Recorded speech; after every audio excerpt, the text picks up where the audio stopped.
the reason I breathe.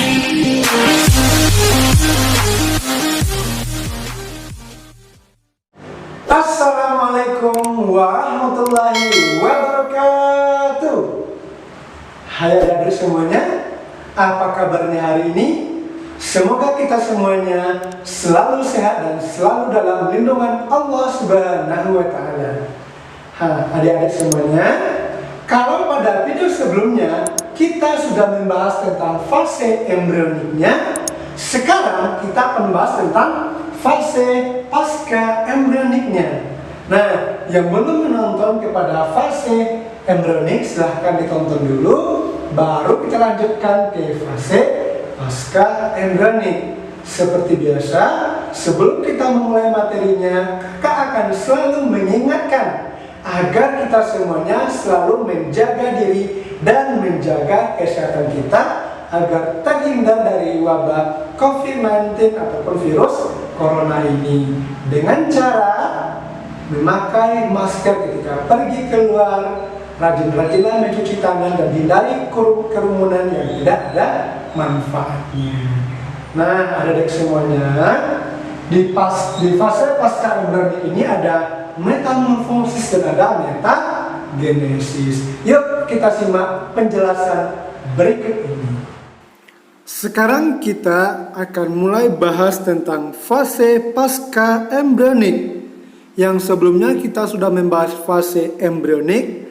Kali ini pembahasannya adalah tentang fase pasca embrionik.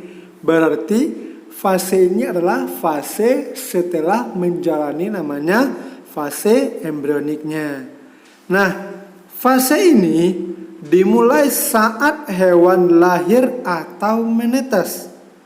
Selama fase pasca embrionik, beberapa jenis hewan ada yang mengalami metamorfosis dan ada juga yang namanya metagenesis dalam pertumbuhan serta perkembangannya. Untuk mempelajari lebih dalam mengenai metamorfosis dan metagenesis, sekarang akan kita jelaskan dulu satu persatu. Pertama, kita akan bahas tentang metamorfosis. Kalau mendengar kata metamorfosis, tentunya hal ini bukanlah merupakan hal yang aneh lagi bagi telinga kita. Karena ini sudah dari dulu kita bahas mulai dari SD, SMA, dan juga sekarang adalah SMA. Nah, metamorfosis adalah perubahan bentuk secara bertahap yang dialami hewan semasa hidupnya. Metamorfosis dibedakan menjadi dua macam. Ada yang namanya metamorfosis sempurna dan ada juga namanya metamorfosis yang tidak sempurna. Kali ini kita akan coba dulu bahas tentang metamorfosis yang tidak sempurna. Nah, seperti gambar ini, di sini ada 6 macam atau 6 contoh metamorfosis tidak sempurna. Yang pertama ada belalang, ada capung, ada kecoa, ada jangkrik, ada apalagi 2 macam ini, ada kumbang, satu lagi seperti laron. Nah, ini ada 6 contoh atau 6 macam metamorfosis yang tidak sempurna. Namun bukan ini saja, ada juga beberapa lagi atau banyak lagi contoh metamorfosis tidak sempurna yang lainnya. Nah, metamorfosis tidak sempurna itu adalah perubahan bentuk pada hewan yang pertumbuhan dan perkembangannya melalui tahap telur, nimfa atau hewan muda, dan imago atau hewan dewasa. Pada metamorfosis ini, nimfa merupakan hewan muda yang mirip dengan hewan dewasa, tetapi berukuran lebih kecil dengan perbandingan tubuh yang berbeda. Beberapa contoh hewan yang mengalami metamorfosis tidak sempurna yaitu belalang, kecoa, dan capung.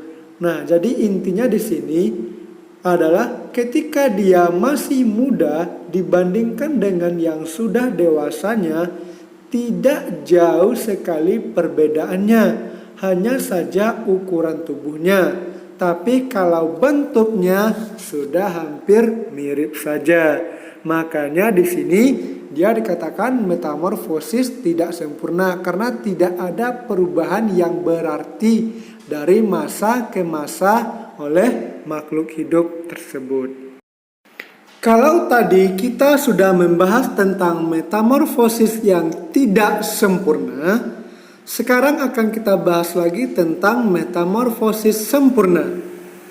Metamorfosis sempurna adalah perubahan bentuk pada hewan yang pertumbuhan dan perkembangan hewannya secara umum mengalami 4 tahap, yaitu telur, larva, kepompong atau pupa, dan imago atau hewan dewasa.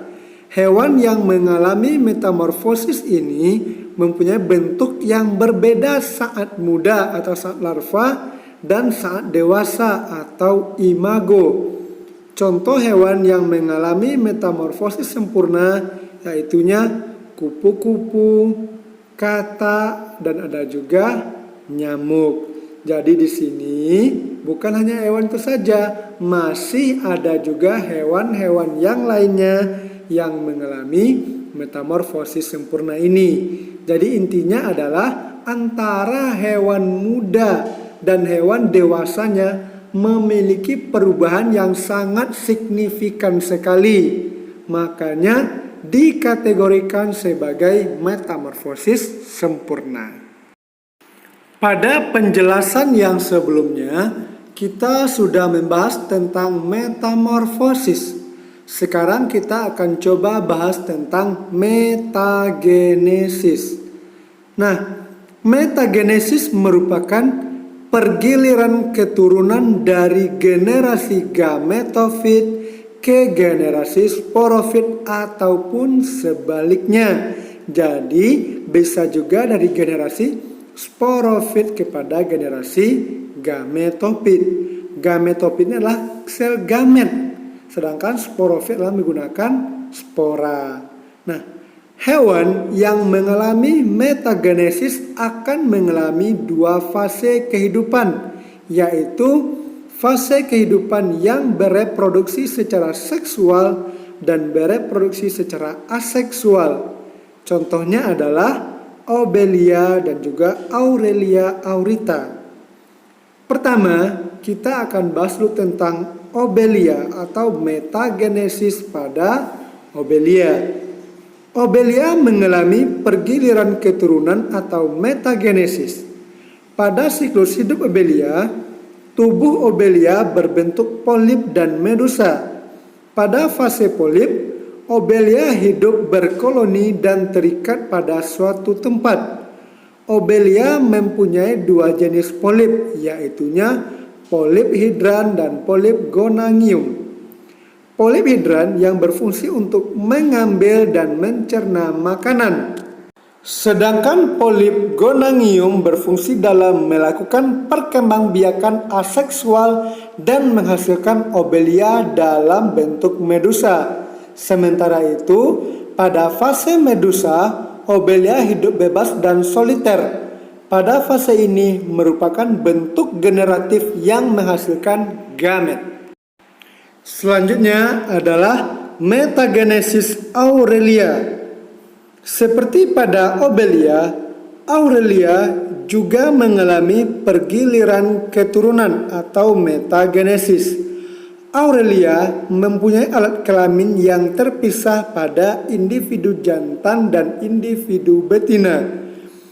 Pembuahan ovum oleh sel sperma terjadi secara internal di dalam tubuh individu betina. Hasil pembuahan yang berupa zigot akan berkembang menjadi larva bersilia atau planula. Planula akan berenang dan menempel pada tempat yang sesuai. Setelah menempel, silia dilepaskan dan planula akan tumbuh menjadi polip muda atau skifistoma. Skifistoma kemudian membentuk tunas-tunas lateral sehingga Aurelia tampak seperti tumpukan piring yang disebut strobila. Kuncup dewasa paling atas akan berkembang menjadi medusa muda atau Evira. Selanjutnya, Evira berkembang menjadi medusa dewasa atau Aurelia dewasa atau juga Aurelia aurita. Sekian dulu materi kita pada pertumbuhan dan perkembangan pada hewan ini. Kakak berharap adik-adik semuanya bisa lebih paham tentang materi ini. Jika dirasa belum paham atau belum mengerti, silakan diulangi lagi menonton video ini atau carilah sumber-sumber yang lainnya. Kakak ingatkan lagi di sini, tetaplah kita menjaga kesehatan kita supaya kita terhindar dari wabah COVID-19 atau virus corona ini. Kemudian jangan lupa untuk like, komen, dan subscribe dari channel YouTube Febri Bio ini agar channel ini menjadi channel yang lebih baik dan berkembang lagi seperti channel-channel yang lainnya. Kemudian jangan lupa juga untuk share video ini kepada kawan-kawan yang lainnya agar mereka tahu apa yang sudah kita ketahui. Wassalamualaikum warahmatullahi wabarakatuh.